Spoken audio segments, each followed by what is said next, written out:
নমস্কার বন্ধুরা, প্রিয়া blog with কিচেনে সবাইকে স্বাগত জানাই। মহাদেবের আশীর্বাদে আশা করি সবাই ভালো আছেন, সুস্থ আছেন। আগামী 19শে নভেম্বর আর 20 নভেম্বর রবিবার ও সোমবার এই বছর অর্থাৎ 2023-এর ছট পুজো হিসেবে পালিত হবে। তো একটাই প্রশ্ন যে ছট পুজো কি শুধুই মাত্র অবাঙালিদেরই? বাঙালিদের কি কিচ্ছু ভূমিকায় থাকে না?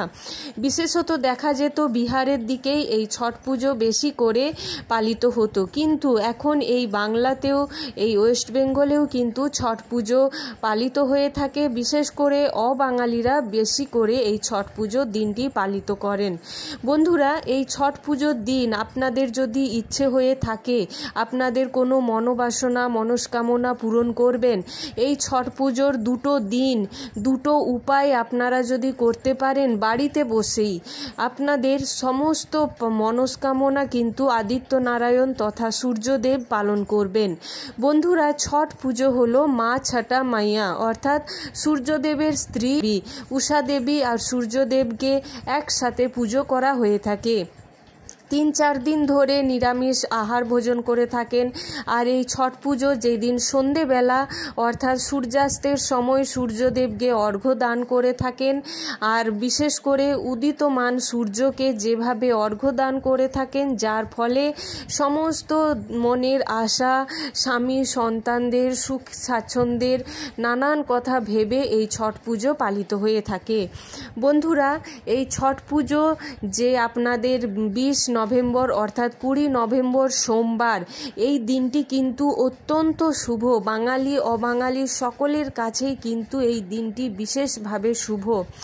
এই দিনটিতে আপনারা যদি পঞ্চদেবতা অর্থাৎ পঞ্চদেবতা মানেই আমরা জানি আদি দেব সূর্য, ব্রহ্মা, মহেশ্বর, বিষ্ণু আর গণেশজি, দুর্গা মা, এই যে আদি যে দেব, এই পঞ্চদেবতাকে পুজো যদি করেন আপনাদের মনোবাঞ্ছনা পূরণ হবেই হবে।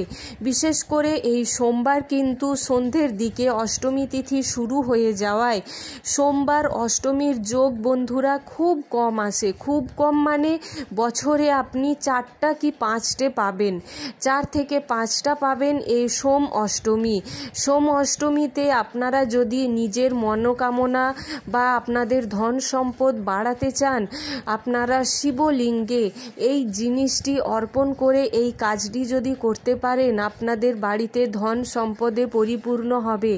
সাথে জানাবো আপনারা বাড়িতেই সূর্যদেবকে কিভাবে অর্ঘ্য দেবেন এই সোমবার দিনটি। বন্ধুরা, প্রথমে জানুন সূর্যদেবকে অর্ঘ্য কী দিয়ে দেবেন, কিভাবে মনের ইচ্ছে পূরণ করবেন। আর সকলেই জেনে থাকেন, চাকরি ক্ষেত্রেই বলুন বা যে কর্মক্ষেত্রে বলে থাকেন না কেন, রবির প্রভাব সব থেকে গুরুত্বপূর্ণ। সেই কারণেই এই সূর্যদেবকে প্রসন্ন করা বা সূর্যদেবের বর পাওয়া একান্তই জরুরি।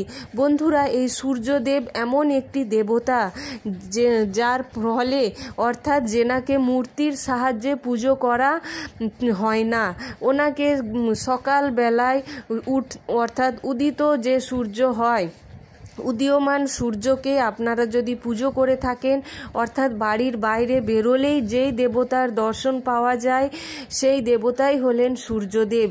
সেই কারণে এই সূর্যদেবকে প্রসন্ন রাখা খুবই জরুরি। তো বন্ধুরা, আপনারা এই সোমবার দিনটি কি করবেন? যদি আপনারা রবিবার নিরামিষ আহার করে থাকেন তো খুবই ভালো, সোমবার দিনেও নিরামিষ আহার করার চেষ্টা করুন। বন্ধুরা, সোমবার দিন ভোর আপনারা উঠে অর্থাৎ ব্রহ্ম মুহূর্তে উঠে স্নান সেরে উদীয়মান সূর্যের জন্য অপেক্ষা করতে হবে।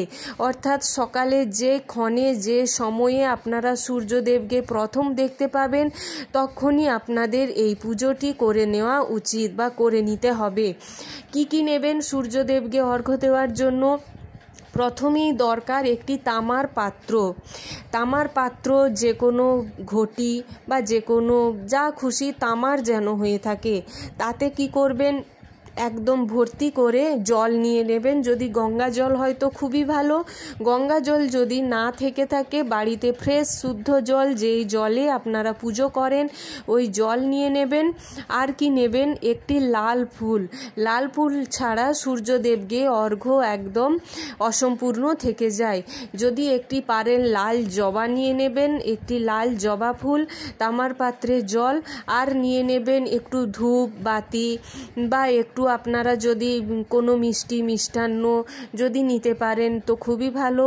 সাথে কিছু আরও ফুল যদি এক্সট্রা নিয়ে নেন তাও খুব ভালো। আর অবশ্যই এই 4টে জিনিস একদম নিতেই হবে। তা হলো বন্ধুরা, তামার পাত্রে জল, একটি লাল ফুল, আর নেবেন 11টি আতপ চাল, একদম অখণ্ডিত, যেন না কোথাও ভাঙা থাকে, কোনো না পোকা হয়, কোনো না নষ্ট হয়ে যায়, একদম ফ্রেশ শুদ্ধ যে আতপ চাল, ওই আতপ চাল 11টি নেবেন। আর সাথে নেবেন একটু গুড় বা যে মধু। গুড় যদি বাড়িতে না থেকে থাকে, শক্ত যে দানা গুড় যদি না থেকে থাকে, তাহলে একটু মধু ওই জলে মিশিয়ে নেবেন। এরপর আপনারা সূর্যদেবের দিকে তাকিয়ে যদি ধূপবাতি নিয়ে থাকেন, প্রথমে আরতি করে নেবেন সূর্যদেবকে মনে মনে। দেখুন বন্ধুরা, অনেক মন্ত্র রয়েছে, যদি মন্ত্র উচ্চারণ করে পুজো করেন তো ভালো, যদি মন্ত্র উচ্চারণ করতে না পারেন ওম আদিত্য নারায়ণাই নমঃ এই মন্ত্রটি 11 বার বা 108 বার পারলে খুবই ভালো বলে আপনারা নিজের মনের ইচ্ছে জানিয়ে প্রণাম করুন। অবশ্যই সূর্যদেবকে তাকিয়েই করতে হবে। যদি ছাদে গিয়ে করতে পারেন ভালো, বাইরে দাঁড়িয়ে করতে পারেন ভালো, ব্যালকনিতে করতে পারেন, মোটামুটি আপনাদের বাড়ি থেকে যেখানে সূর্যদেবকে দেখতে পান, মেন কথা হলো সূর্যদেবের দিকে তাকিয়ে আপনাদের কাজটি করা। এরপর আপনারা এইভাবে অঞ্জলি দেন, অর্ঘ্য দেন। আপনারা মনে রাখবেন হাত দুটো ওপরের দিকে তুলে সূর্যদেবের দিকে তাকিয়ে সব সময় জল অর্ঘ্য দেওয়া হয়। ওই জল যদি মাটিতে নিচে পড়ে আপনার শরীরে গায়ে ছিটে লাগে কোনো অসুবিধে নেই, যত আপনাদের গায়ে ছিটে লাগবে ততই আপনাদের উন্নতি লাভ হবে। তবে এইটুকু খেয়াল রাখবেন, আপনারা ওই কাজটি করার সময় পা এমনভাবে ঢাকা রাখবেন পায়েতে যেন জল না ছিটে লাগে। এরপর বন্ধুরা এইভাবে করে নিয়ে আপনারা আবার প্রণাম জানান। তারপরে আপনারা সন্ধেবেলায়, অর্থাৎ সোম অষ্টমী তিথি যখন শুরু হওয়ার পর আপনারা সন্ধেবেলায়, সোমবার সন্ধেবেলায় এই কাজটি করুন। যাদের বাড়িতে টাকা পয়সা কম, অর্থ সংকটে ভুগছেন, ব্যবসায় লাভ হচ্ছে না, কর্মক্ষেত্রে হচ্ছে না, তারা এই কাজটি করুন। কি করবেন? 7টি বেলপাতা নেবেন, একদম নিখুঁত পরিমাণে 7টি বেলপাতা নেবেন। বেলপাতা নিয়ে আপনারা একটু অল্প কেশর নিয়ে নেবেন। কেশরটা এমনভাবে বাটবেন, কেশর আর চন্দন একসাথে, সাদা চন্দন একসাথে বেটে মিক্সড করে নেবেন। দিয়ে মাঝখানের বেলপাতাতে ওং শব্দটি লিখবেন। আর দু সাইডের দুটো পাতাতে, একটি পাতাতে মা গৌরীর নামে টিপ দেবেন, আরেকটি পাতাতে সিদ্ধির দাতা গণেশজির নামে টিপ দেবেন। পরপর 7টি পাতাতে এইরকমভাবে টিপ দেবেন। তারপর সন্ধেবেলায় শিব মন্দিরে গিয়ে শিবলিঙ্গে পুজো টুজো করুন, নিজের মনের কথা জানিয়ে ওই 7টি বেলপাতা একসাথে নিয়ে আপনারা অশোক সুন্দরীর জায়গায় 7টি বেলপাতা এক কাছে সমর্পিত করে শিবলিঙ্গের মাথায় জল ঢালুন। শিবলিঙ্গের ঠিক নিচেই হলো অশোক সুন্দরীর স্থান, যেই স্থানটা হালকা উঁচু হয়ে থাকে সেই স্থানে রেখে আপনারা মনের কথা জানিয়ে শিবলিঙ্গে জল ঢালুন। এরপর বাড়ি আসার সময় 7টি বেলপাতা ওখান থেকে তুলে নিয়ে বাড়িতে চলে আসুন। এসে একটি লাল কাপড়ে বেঁধে আপনারা আপনাদের আলমারির লকারে বা পবিত্র কোনো জায়গায় রেখে দিন। তবে মা বোনীদের উদ্দেশ্যে একটাই অনুরোধ, পিরিয়ড চলাকালীন কাজটি করবেন না। এরপর রেখেই দেখুন 3 মাসের মধ্যেই আপনাদের যে মনস্কামনা নিয়ে কাজটি করবেন, সোমবারের এই ব্রত বা অষ্টমী আপনাদের সফল হবেই হবে। এরপর এই সোম অষ্টমীর দিন, যেহেতু শিব পার্বতীর মিলনের দিন হলো সোম অষ্টমী, যাদের বিবাহ হচ্ছে না তারা এই কাজটি করুন। অশোক সুন্দরীর স্থানে 7টি পরপর সিঁদুর লাল 7টি পরপর হলুদের টিপ দেবেন, সিঁদুরের নয়, হলুদের টিপ দিয়ে ওইখানে হাত ঠেকিয়ে রাখুন। হাতে ওই ছাপটি নিয়ে কোনো অশ্বত্থ গাছ থাকলে ওই ছাপ, আপনার হাতের ছাপটি অশ্বত্থ গাছে বসিয়ে দিন। এই কথা কিন্তু স্বয়ং পণ্ডিতের কথা। আপনারা যদি মেনে এই কাজটি করেন, আপনাদের বিবাহ আদেশ 3 মাসের মধ্যে একদম ফিক্সড হবেই হবে। বোঝাতে পারলাম কিনা জানি না।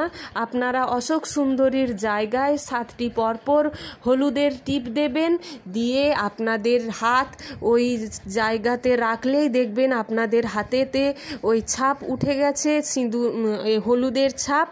এরপর আপনাদের হাত নিয়ে গিয়ে সোজা সামনে যে কোনো অশ্বত্থ গাছে ওই ছাপটি দিয়ে দিলেই আপনাদের বিবাহ আদি সম্পূর্ণ হবেই হবে। বন্ধুরা, এই ছিল আজকের ভিডিওর মূল বিষয়। আপনারা সূর্যদেবকে এইভাবে অর্ঘ্য দিন বাড়িতে নিজে নিজেই। আর এইভাবে আপনারা যদি সোম অষ্টমীতে শিবের পুজো করেন, শিবলিঙ্গে এইভাবে পুজো করেন, ভোলেনাথ কিন্তু আপনাদের খালি হাতে ফেরাবেন না। আপনাদের ভিক্ষের ঝুলি ভরবেই ভরবে। অর্থাৎ ঠাকুরের কাছে সকলেই তো ভিক্ষে করেন, সেই ভিক্ষের ঝুলি আপনাদের ভর্তি হবেই হবে। এই 3 মাসের মধ্যে সোম অষ্টমীর ব্রতের ফল বা সোম অষ্টমীর পুজোর ফল আপনারা পাবেনই পাবেন।